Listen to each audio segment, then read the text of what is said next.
दोपहर के 2 बजे के आसपास का वक्त होता है और एक खूबसूरत विधवा टीचर जिसका नाम कांता होता है, वो अपने स्कूल में बच्चों को पढ़ा रही होती है। जैसे ही 5 मिनट का वक्त गुजरता है, तो वह अपने स्कूल के चपड़ासी दुष्यंत को अपने पास बुलाती है। दुष्यंत जो कि 20 से 22 साल का बड़ा ही हैंडसम नौजवान 6 फीट की हाइट का लड़का होता है। दुष्यंत उस टीचर कांता के पास आता है। कांता टीचर उस दुष्यंत चपड़ासी को एकांत में ले जाती है और एकांत में ले जाकर उसको कहने लगती है कि जो मैंने पिछले महीने तुम्हें 10,000 रुपए दिए थे, वो पैसे लौटाने की तुम्हें कोई जरूरत नहीं है। तुम ऐसा करना, जैसी आज स्कूल की छुट्टी होती है तो आज तुम्हें जो है स्कूल के अंदर ही रहना है। मैं भी स्कूल के अंदर ही रहूंगी। जैसे ही स्कूल के सभी बच्चे और स्कूल के सभी टीचर अपने अपने घरों में लौट जाएंगे, तो उसके बाद हम अपना प्रोग्राम चालू कर देंगे। और इसके बाद दुष्यंत जो कि 6 फुट का हट्टा कट्टा नौजवान पहलवान जैसा लड़का होता है, बेहद खुश हो जाता है। आखिरकार दोस्तों, स्कूल की छुट्टी हो जाती है। जैसे स्कूल की छुट्टी होती है तो सभी छात्र और सभी टीचर इस स्कूल से बाहर जा चुके थे, लेकिन स्कूल के गेट की जो चाबी होती है वो दुष्यंत चपड़ासी के पास ही हुआ करती थी। और इस तरह से आज स्कूल के अंदर वो टीचर, विधवा टीचर कांता भी रह जाती है। दोस्तों, इसके बाद स्कूल का चपड़ासी कांता के पास आता है और कहने लगता है कि स्कूल में अब कोई भी नहीं है। और इसके बाद कांता बड़ी खुश हो जाती है और खुशी के साथ दुष्यंत चपड़ासी को लेकर स्कूल के एक कमरे के अंदर पहुंच जाती है। दोस्तों, इस स्कूल के अंदर और इस कमरे के अंदर दुष्यंत चपड़ासी और इस कांता टीचर के बीच आज क्या होने वाला है, बहुत ही हैरत अंगेज और रहस्यमयी और रोमांचक कहानी है। दोस्तों, कहानी में आगे बढ़ने से पहले बस केवल आपसे वही एक रिक्वेस्ट है कि आप अपने इस चैनल को सब्सक्राइब कर लें, वीडियो को एक लाइक कर दें। दोस्तों, आप जहां कहीं से भी हमारी वीडियोस को देखते हैं, आप अपना प्यारा सा नाम और सिटी का नाम कमेंट बॉक्स में जरूर लिखें, ताकि दोस्तों आने वाली वीडियोस में मैं आपका नाम ले सकूं। नमस्कार दोस्तों, मैं कुलदीप राणा। आज की हमारी कहानी की शुरुआत होती है हरियाणा राज्य के सोनीपत शहर से। सोनीपत जिले के अंदर ही एक छोटा सा गांव लगता है जिसका नाम खेड़ा पट्टी गांव होता है। और इस गांव में रहने वाली खूबसूरत विधवा टीचर कांता देवी, जिसकी उम्र 38 साल के आसपास की होती है, जो कि देखने में बिल्कुल अप्सरा की तरह दिखाई देती है। इसका संगमरमर जैसा गोरा सफेद बदन होता है और इस महिला को जो भी व्यक्ति एक बार देख ले, बस देखता ही रह जाया करता था।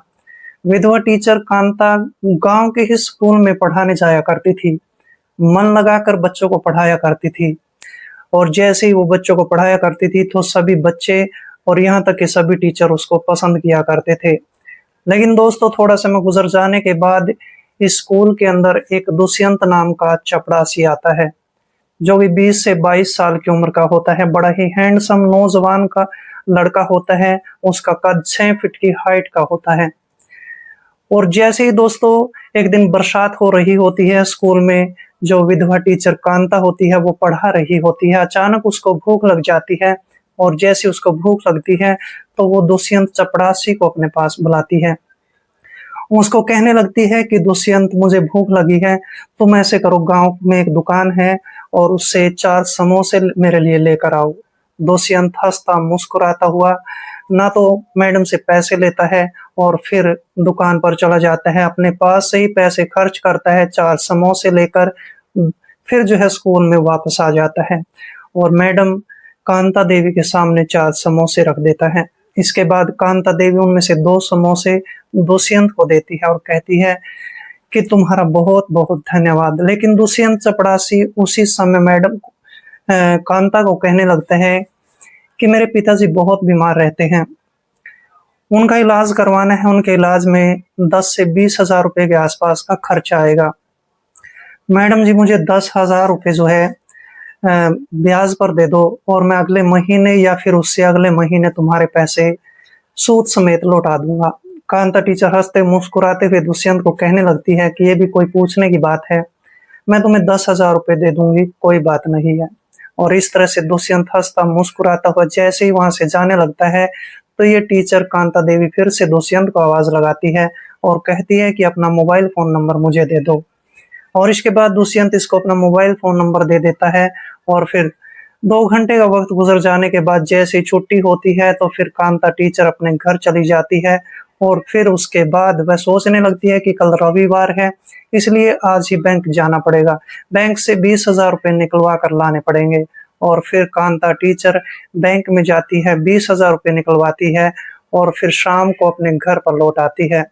जैसे ही शाम के 7 बजे के वक्त हो जाता है तो उसी समय कांता टीचर उस दुष्यंत चपड़ासी के पास फोन कॉल करती है और कहती है कि दुष्यंत, कल रविवार है, छुट्टी का दिन है, स्कूल की भी छुट्टी है, मैं स्कूल में नहीं आ पाऊंगी, तुम ऐसा करो घर से ही 10,000 रुपये ले जाओ।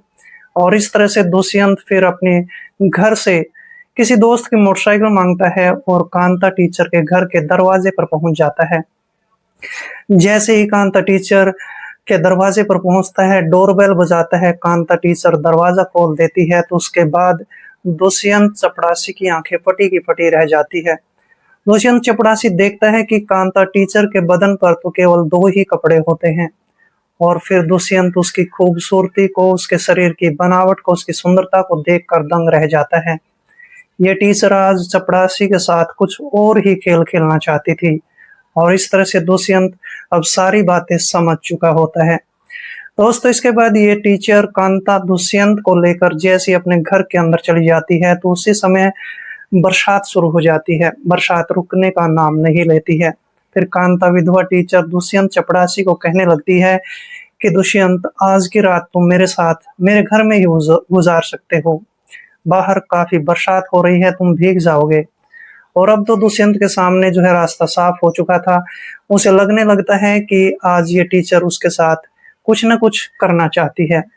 और इसके बाद कांता खुले शब्दों में उस दुष्यंत चपड़ासी को कहने लगती है कि मेरे पति को गुजरे हुए 5 साल का वक्त गुजर चुका है और मैं चाहती हूँ कि आज रात तुम्हारे साथ गुजारूं।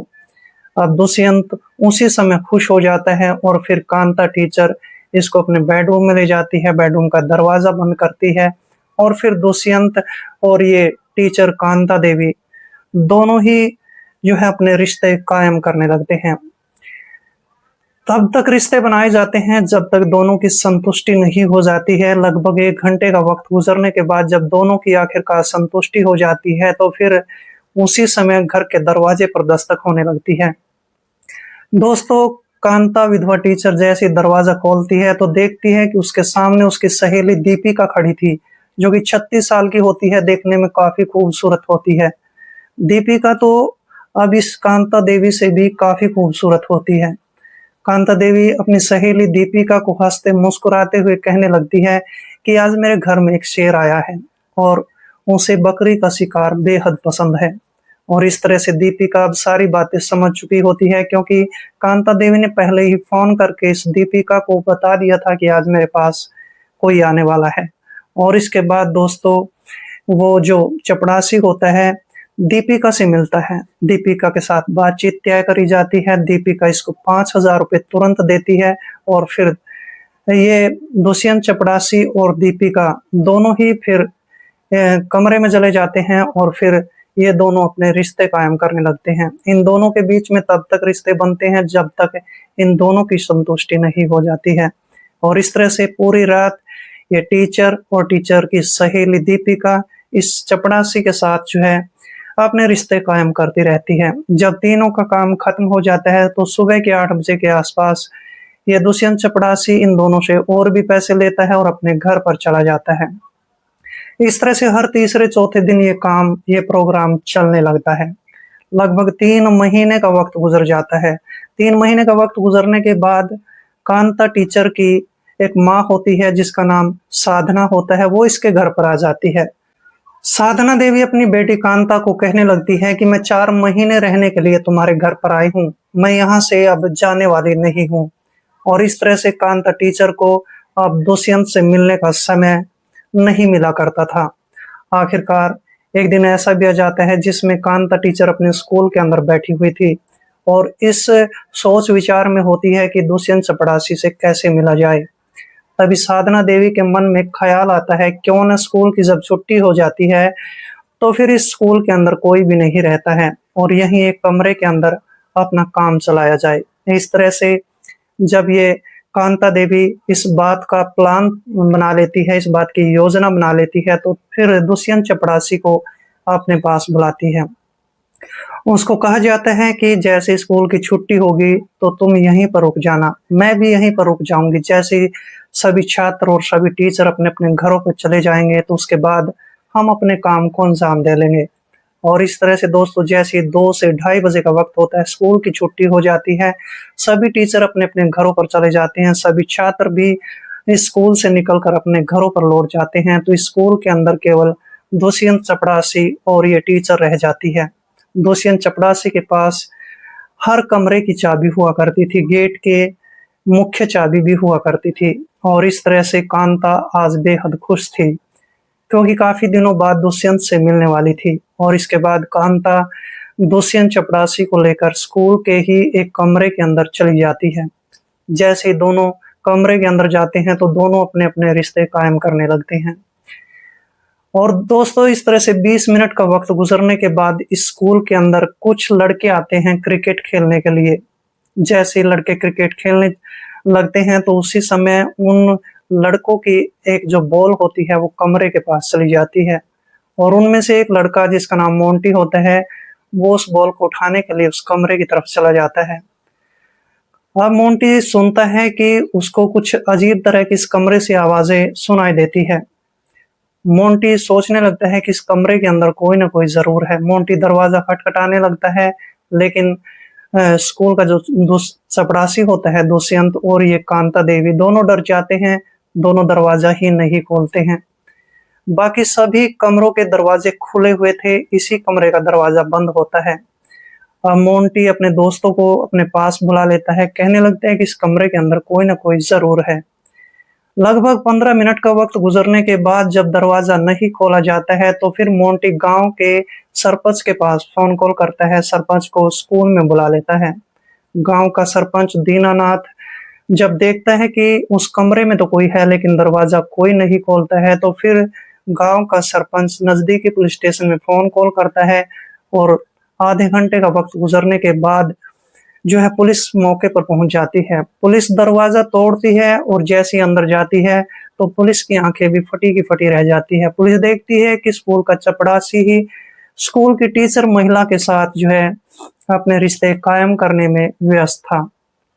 और इसके बाद दोस्तों इस टीचर महिला को और इस दुष्यंत चपड़ासी को पुलिस यहीं पर गिरफ्तार करती है, पुलिस स्टेशन में ले जाती है, दोनों की जमकर पिटाई की जाती है।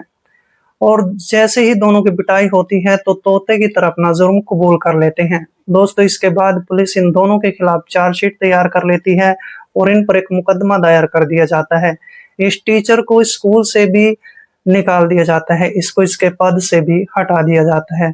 और इस तरह से इस टीचर ने स्कूल के चपड़ासी के साथ ही अपने गलत रिश्ते कायम करके अपनी नौकरी को भी बर्बाद कर लिया था और अपने घर को भी बर्बाद कर लिया था। दरअसल दोस्तों इस कहानी को सुनाने का मेरा उद्देश्य किसी का दिल दुखाना नहीं था, बल्कि आपको सजग करना था, आपको सतर्क करना था। तो मिलते हैं दोस्तों किसी ऐसी कहानी के साथ, तब तक के लिए दोस्तों जय हिंद, वंदे मातरम।